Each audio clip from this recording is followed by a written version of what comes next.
This video showcases 4 brand new 2025 Valentine's Day DIYs. I'm Melissa and this is CraftCrumbs. Thank you for joining me.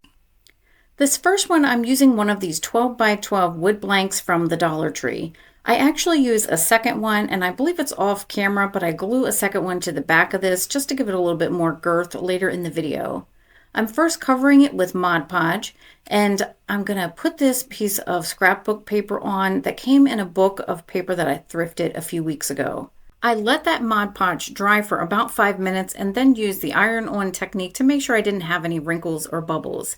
And now using one of these tic-tac-toe boards or kits that I picked up at Dollar Tree in the kids section, I'm just going to rob it of a couple of the XOs in here and give them a quick dry brushing with white acrylic paint. From that very same thrifted book, I pulled out this sheet of junk journaling, and I'm just going to use my X-Acto knife to cut a few of these pieces out. And now using my ruler, I'm just trying to determine where I want this first piece of paper to go. It has a little paper clip on it, which I thought was so cute, but I want to create a pocket. And I'm just going to glue on the sides and the bottom to create that pocket.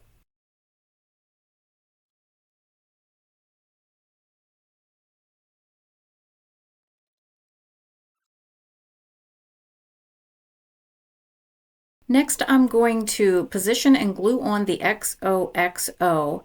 And because my wood boards in the paper are running vertically, I'm going to make sure that the dry brush marks in these letters are also running vertically. Next, I'm going to use a piece of this Dollar Tree rope to make a unique hanger with a dual purpose. I did tape off one end of it just so it wouldn't unravel while I worked, but I'm putting in 2 side-by-side knots and then I'm going to glue one overlapping the other just slightly. It doesn't have to be an intricate looking knot, it just has to look like a knot, preferably a double knot like this, where it looks more like a chain link. Make sure that you have at least 10 to 12 inches of access rope at the top of that chain link. I'm going to take this little bed of feathers that I put together off camera and I'm just going to glue that to the center of this little heart that I picked up also at the Dollar Tree.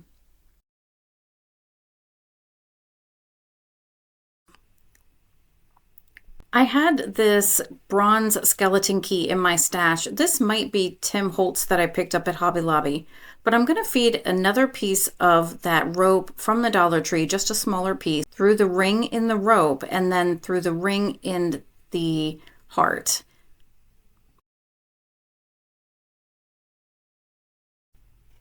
I'm going to feed one end of that piece of rope under the bottom loop and glue the 2 ends together, and this will become a 3rd loop in our rope. To hide where those 2 pieces join together, I'm just shifting it around to the back, and I'm going to add a little more glue just to make sure that it stays in place. I'm going to flip it back over so that the front is facing forward, and then I'm just going to lay everything out and make it look the way I need it to. I like to fool with things a lot. I probably don't need to fool with things half as much as I do. So when I glue those links to the top of the board, I want to make sure that some of that top loop is hanging out over the top edge. You just add a little bit of glue there to make sure it stays in place. But you'll see when I move my big hands here that it's sticking out over that top edge. See that? And we're going to come back to that. Now this bottom tail of the rope, I'm just going to let that lay the way it naturally wants to lay. Now I'm taking some of this braided jute that I picked up from Amazon. I'll have as much of this stuff linked down below for you as possible. I'm going to create a more decorative end to this, so I'm just going to wrap it around until I'm happy. I think it was something like 6 or 8 runs around the original rope. It's starting to feel like 20 at this point. Now I'm just going to take my scissors as close to that as possible and cut that off. I just love how that rope just naturally has that curve in it, and I'm going to glue it down just the way it is. No sense in fighting with it, right? Just let it go. It looks beautiful.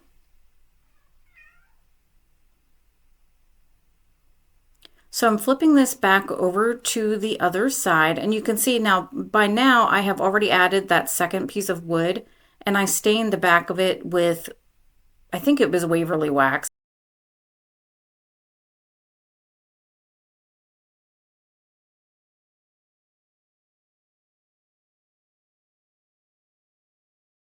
Actually, it's not Waverly wax. I think it's just brown paint. No, I think it's Waverly wax. The piece that I clipped off of there is going to go on the other side, and it has no purpose other than just stabilizing it for when you hang it on the wall. Then I'm going to go across the bottom and do the same. That rope is kind of chunky, so sometimes you have to do things like this.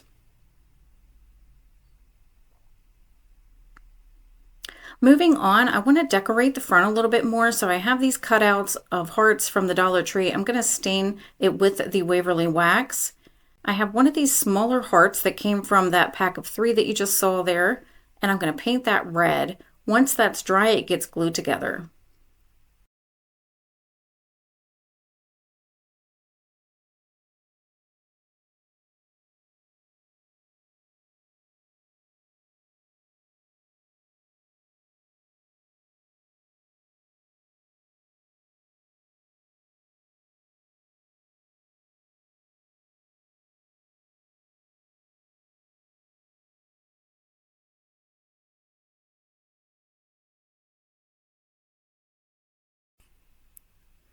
I am now flipping it over, and I'm going to take my lighter and burn off all of the little hairs that is this rope. It does darken the rope a little bit, and I think that's perfect for this particular project.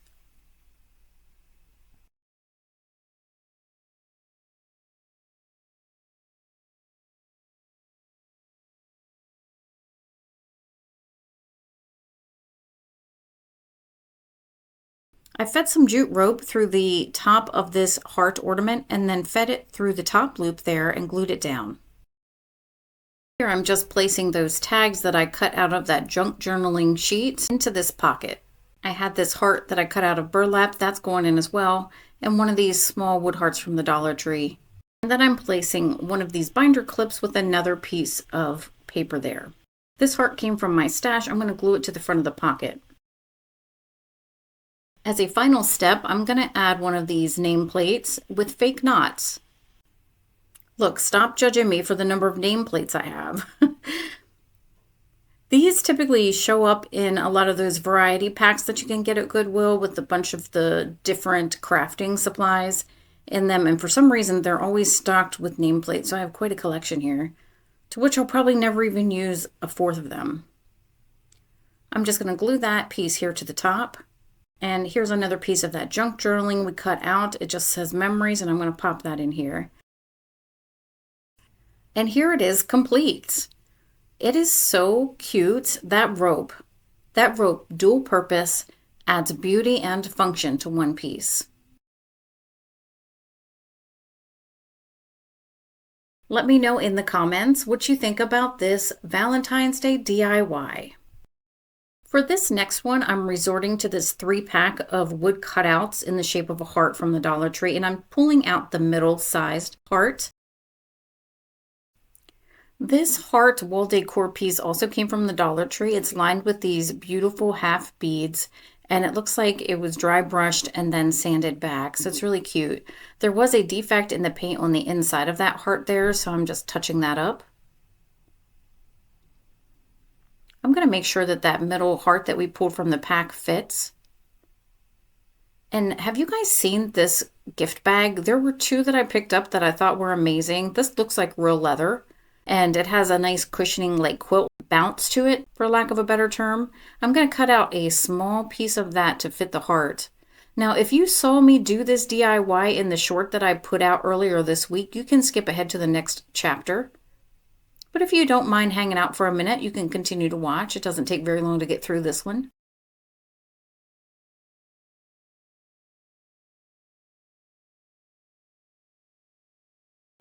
I'm going to use the wood cutout as a template to make my shape. I'm going to cut that part out as well, and then Mod Podge the paper to the wood heart. To attach the 2, I'm using just a little bit of wood glue around that edge. Keep in mind that wood glue does not always dry clear, so be careful on how much you add here. And I'm just wiping back the excess that I can see, and then I'm going to pin this together and set it aside to dry for about 30 minutes. After the dry time, I'm back to remove the clips, and I'm going to make the entire backside cohesive with 1 coat of white acrylic paint. Here it is complete. You can hang this on the wall, or you can display it similar to how I have it here. Whatever floats your boat. This thing is so cute, so elegant, and so easy. $3.75 to make it. Let me know in the comments what you think about this one. For this next one, I'll be using this large vegetable can, and this was, I think, left over from Christmas actually. I'm going to paint just that top and bottom ledge with black acrylic paint so that when we wrap it, we don't have any part of that gold can peeking through. Using this fabric from the Dollar Tree, I'm going to cut it down to fit the can. Now this is the same fabric that I used on the hat for the penguin we did a few videos back, and I was running low and I did not want to buy that larger pack from Walmart again just to get this. So I was so happy when I went to Dollar Tree and saw that you can buy those individual pieces with those same fabrics that were in that larger pack at Walmart for more money. So I took 2 of those fabrics. I'm going to wrap half of the bottom in one and half in the top. The top is just a black print with a tiny white polka dot. And now with ribbon again from the Dollar Tree, I'm going to wrap that demarcation line there in the center.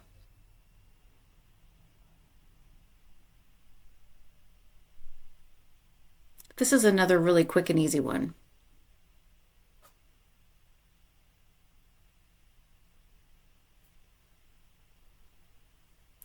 I'm going to take some of this braided jute rope that I picked up from Amazon and wrap that above and below that red to just give it a little bit more definition.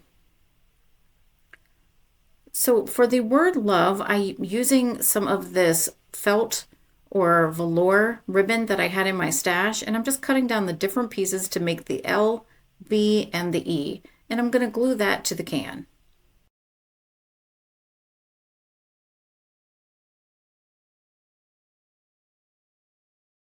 After I fight with this strand of glue that's sticking to me.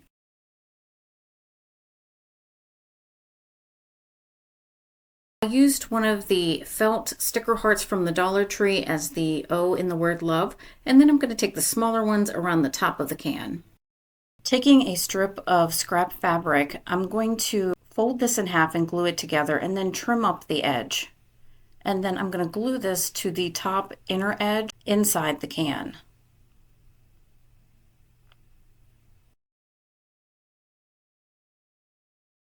Of course, I'm putting the folded edge up. And I'm going to let about half of it stick up out over that edge. Glue you see there on the inside of the can is the remnants of my first try at this. This is so simple, I don't know how I goofed it up, but this is actually my second attempt to get that around the edge. Now I'm going to do the same thing with this beaded ribbon that I had in my stash. I'm not sure exactly where this came from, but any additional decorative ribbon here will work. So I'm going to glue that to the top edge of the fabric we just attached.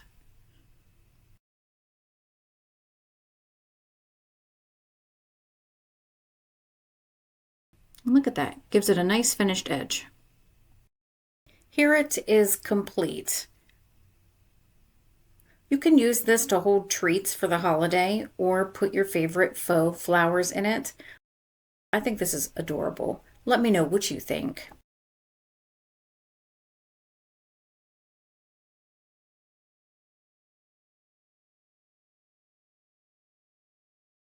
For this next one, I'm going to use some of the paint colors that came in this pack of 30 pastel shades that my daughter picked up for me for Christmas.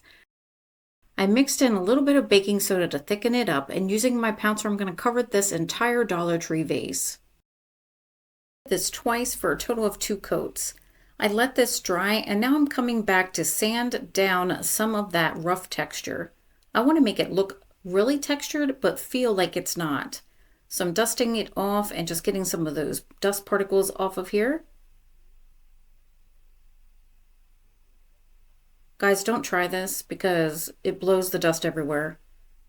I'm going to go in with that same shade again, and this time instead of pouncing, I'm just going to do a straight brushing all over this vase. It's going to fill in all those little peekaboo spots. While that's drying, I'm going to get my clay ready. I'm using Dawes clay here, and I'm going to just use 2 of these bird molds. These are the swallow molds, and I'll try to link these down below for you. Notice I'm not using any cornstarch to prime the molds.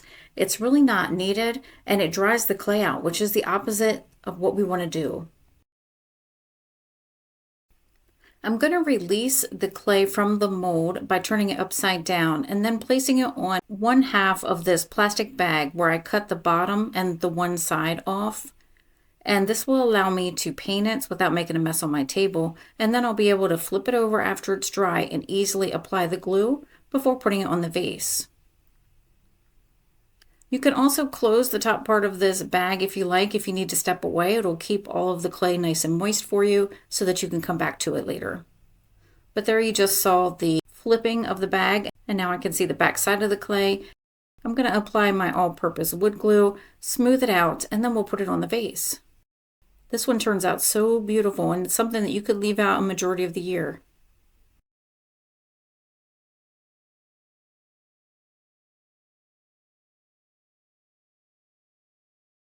When you're putting the clay down, make sure that you're pushing those sides of the clay, like the edges of the clay. Make sure you're pushing that down onto the surface.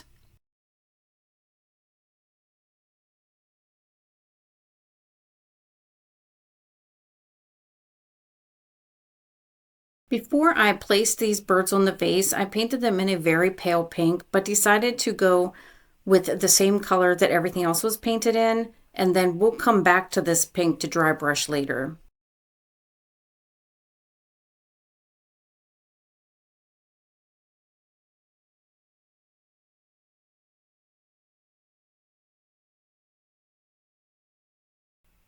Watch this. It took about 8 of the bows to cover the top edge of the vase. 2 additional but smaller bows to place at the base of the bird's tail.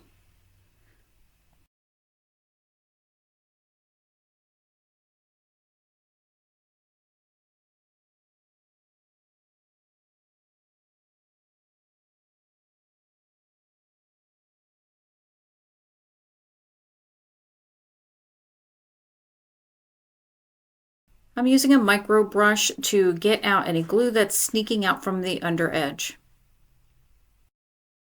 And no surprise here, we're going in with the exact same color to cover all of this up. I'm going to dry brush that pale pink shade all over the vase to bring out the details. I'm not applying any pressure here with the brush, I'm just lightly grazing over the surface.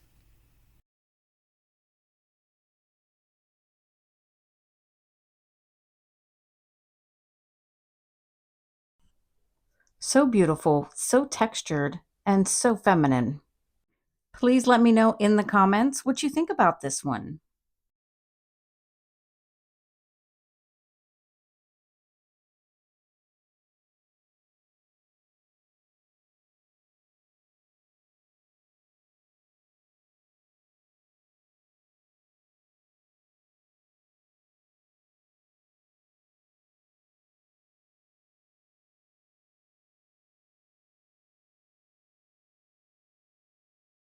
Here's a look back at what we created today. If you enjoyed this video, please give it a thumbs up, comment, and let me know which project was your favorite, and share it with your friends. If you're not subscribed yet, take a chance on me. You can always unsubscribe if you're not happy. Until next time, my friend, don't forget to craft what you love.